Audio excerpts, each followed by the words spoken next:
नमस्कार, मैं दीपक कुमार आप सभी का स्वागत करता हूं आदर्श डायलॉग में। दोस्तों, आप सभी से निवेदन है कि वीडियो को लाइक कीजिएगा, शेयर कीजिएगा और चैनल को सब्सक्राइब कीजिएगा। आज हम बात करेंगे बिहार में जो जातिगत जनगणना हुई है और जो उसके आंकड़े जारी किए गए हैं उसी के ऊपर। दरअसल जो आंकड़े जारी किए गए हैं, जिसके बाद लालू प्रसाद यादव जी कह रहे हैं कि इस आंकड़े के हिसाब से ही अब सरकार योजना बनाएगी और आरक्षण कोटा को बढ़ाएगी और जिस जाति की जितनी हिस्सेदारी है, जितनी जनसंख्या है, उसको उतनी हिस्सेदारी दिया जाएगा। अच्छी बात है, जिसकी जितनी जनसंख्या है उसको उतनी हिस्सेदारी मिलेगी, अच्छी बात है। लेकिन इस पूरे जातिगत जनगणना और इस आंकड़े को देखकर एक बहुत गंभीर सवाल खड़ा हो रहा है। इसके खिलाफ अब कुछ नेता भी आवाज उठाने लगे हैं, जो उनका मांग जायज है। सवाल क्या है? दरअसल सवाल यह है कि इस पूरे जातिगत जनगणना में जो ओबीसी का आंकड़ा दिखाया गया है, उस ओबीसी के आंकड़े में भी जो यादव और कुर्मी समाज का जो आंकड़ा दिखाया गया है कि यादवों का 14.26% और कुर्मी समाज का 2.8%, ये दोनों ही ओबीसी समूह से आते हैं। इसके अलावा लगभग SC/ST मिला दे तो 21% और मुसलमानों को मिला दे तो 17.7%। सवाल ये उठता है कि जिसकी जितनी संख्या भारी उसकी उतनी हिस्सेदारी। तो फिर बिहार में पिछले 33 सालों से सत्ता किसके हाथ में है? उस समाज के हाथ में है जिसका जनसंख्या 14%, 26% है और 2.8% है। यानी कि बिहार के सत्ता में हिस्सेदारी उसकी ज्यादा है जिसका जनसंख्या SC/ST और मुसलमानों से कम है। फिर ये कैसी हिस्सेदारी है? अगर जनसंख्या के आधार पर हिस्सेदारी मिलेगी तो फिर बिहार के सत्ता पर कोई दलित समाज का मुख्यमंत्री क्यों नहीं है? क्योंकि उसका जनसंख्या तो 21% है। फिर बिहार के सत्ता पे जो हक बनता है सबसे पहला इस रिपोर्ट के आधार पे, तो वो तो दलितों का बनता है, SC/ST का बनता है, और उसके बाद अगर किसी समुदाय का बनता है तो मुसलमानों का बनता है। ये 14% और 3% वाले तो कहीं है ही नहीं। लेकिन पिछले 33 सालों से राज तो यही कर रहे हैं, 14% और 3% वाले। फिर ये कैसी हिस्सेदारी होगी? अगर इसी अनुसार से अगर हक देना है जो लालू प्रसाद यादव ने कहा है, यह बात मैं लालू प्रसाद यादव के बातों के बयानों के आधार पे कह रहा हूं कि अगर जिसकी जितनी संख्या भारी उसकी उतनी हिस्सेदारी, तो फिर बिहार के सत्ता पे तो सबसे प्रबल जो दावेदार है वो SC/ST समाज के लोग हैं। तो क्या इस बार RJD, JDU या जो इंडिया अलायंस जो गैंग बना है उसके जो भी पार्टियां बिहार में चुनाव लड़ेगी क्या वह मुख्यमंत्री का पद किसी SC/ST समुदाय को देगा? क्या उस सरकार में उप मुख्यमंत्री का पद किसी मुस्लिमों को देगा? क्योंकि पिछले 33 सालों से चाहे बिहार का SC/ST वर्ग हो या मुस्लिम समाज, अब नेता किसको मानते आ रहे हैं? 14% वाले को या फिर 3% वाले को। 3% से भी कम है। 14% वाले और 3.25% वाले मुख्यमंत्री बन गए। लेकिन 21% वाले और 17% वाले को क्या मिला? क्या बिहार का कोई भी व्यक्ति मुझे एक नेता का नाम बता दे जो या तो 21% वाले कैटेगरी का हो या 17% वाले कैटेगरी का हो, जिसके नाम पे पूरे बिहार के लोग वोट देने को तैयार हैं, चाहे वो RJD का नेता हो या JDU का नेता हो या किसी भी दल का नेता हो, भाजपा को छोड़ के।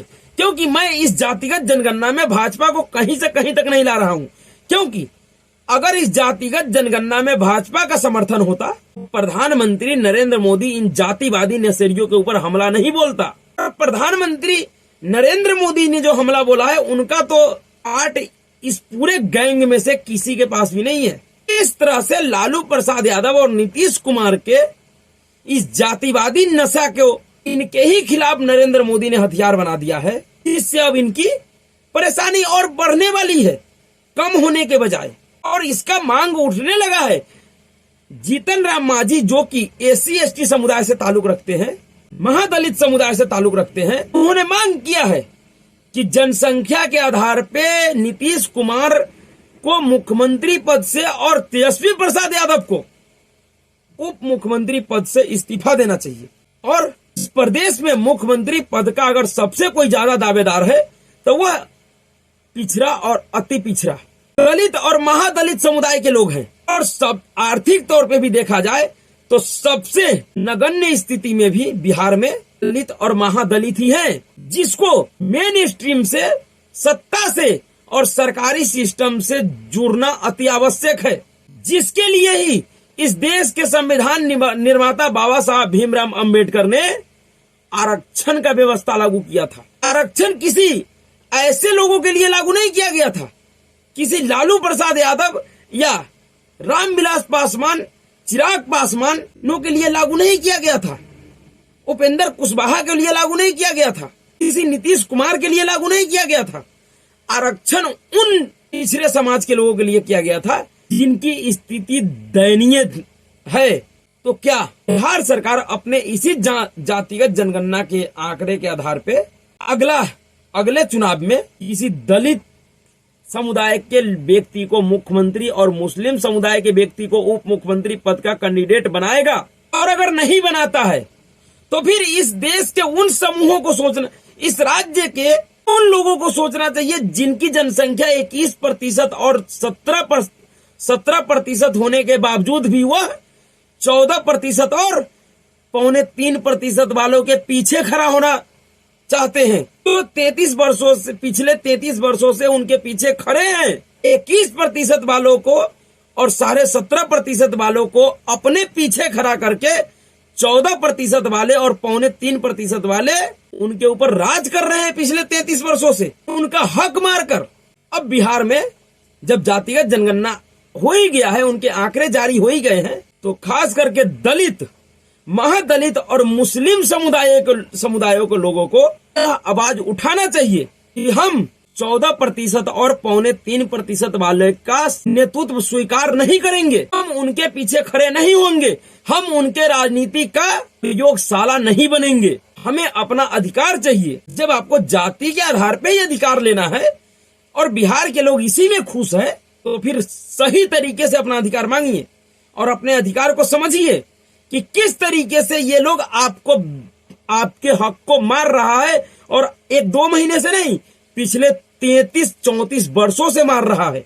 1990 से इस राज्य के शासन व्यवस्था में ऐसे लोगों का कब्जा है, ऐसे लोगों के हाथ में है जिनकी कुल जनसंख्या 14% और 2.25% है, और वह समाज इनके पीछे खड़ा होकर इनको मजबूती दे रही है जिनका खुद का जनसंख्या 21% और 17.5% है। अगर ये दोनों ही मिल जाए बिहार में, तो ये 14% और 2.25% वाले फेंका जाएंगे, ये कहीं दिखाई नहीं देंगे। आपको अपने राजनीति का प्रयोगशाला बनाकर, आपको डराकर, आपको ब्राह्मणों के से डराकर, राजपूतों से डराकर, ठाकुरों से डराकर ये 14% वाले आपके ऊपर राज कर रहे हैं। ये 2.25% वाले आपका मुख्यमंत्री बना हुआ है, जबकि इनको खुद देखिए इनके पार्टी के अंदर, तो इनका प्रदेश अध्यक्ष राजपूत, इनका राज्यसभा सांसद एक तथाकथित झा जी। 14% वालों का हकीकत यह है, आज तक इन्होंने किसी दलित को अपने पार्टी का राष्ट्रीय अध्यक्ष नहीं बनाया, किसी ऐसे दलित नेता को इतना बड़ा नहीं होने दिया जिसके नाम पे बिहार में पूरे बिहार के लोग वोट देता हो। देने का सोचे इन्होंने क्या दिया।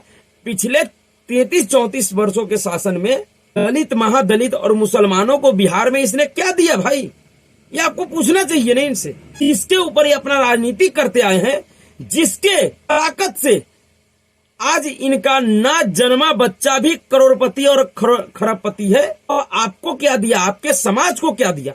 आपके समाज के कितने नेता है आज इनके पार्टी में जिसके नाम पे पूरे बिहार में लोग वोट दे सकता है, जिसको पूरे बिहार का लोग जानता है।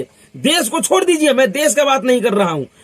आरजेडी में तेजस्वी यादव को छोड़कर कोई भी एक ऐसा नेता कोई मुझे बताए, या जदयू में नीतीश कुमार को छोड़कर कोई भी एक ऐसा नेता बताइए जिसके नाम पे पूरे बिहार का लोग सहमत हो कि हम इसको वोट दे सकते हैं।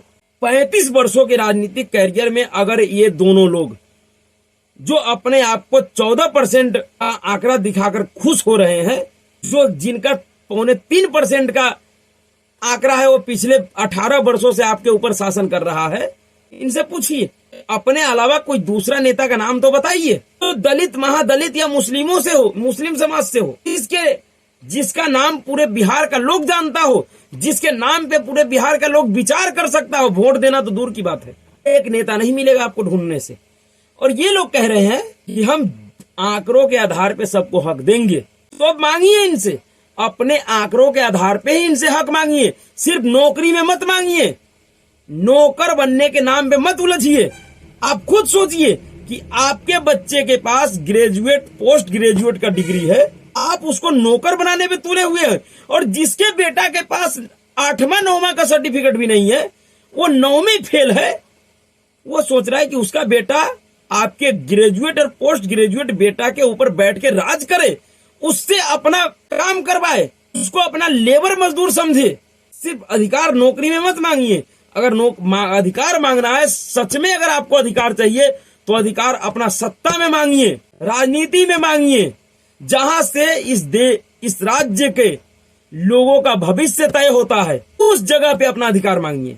पुलिस में, बैंक में, शिक्षक में, इस सब जगह पे आपको मिल भी जाएगा तो आप क्या बदल देंगे। अगर राजनीति में, सत्ता में अगर आपका हिस्सेदारी बढ़ता है, वहां पे आप अपना हक मांगते हैं, तो आप अपने साथ साथ अपने उन समाजों के लिए बहुत कुछ कीजिएगा, अपने समाज को बदलिएगा। इसलिए अब इस बिहार के दलित, महादलित और मुसलमानों को सोचना चाहिए, विचार करना चाहिए कि उनको क्या मिला पिछले 34-35 साल के शासनकाल में बिहार में, जिनकी जनसंख्या 21% और 17.5% है। क्या उनके साथ छल नहीं किया है 14% और 2.25% वाले लोगों ने? उनको डर दिखाकर, उनको भय दिखाकर विचार कीजिए। तो अभी के लिए इतना ही। अगर आपको वीडियो अच्छा लगा तो वीडियो को लाइक कीजिए, शेयर कीजिए और चैनल को सब्सक्राइब कीजिए। नमस्कार।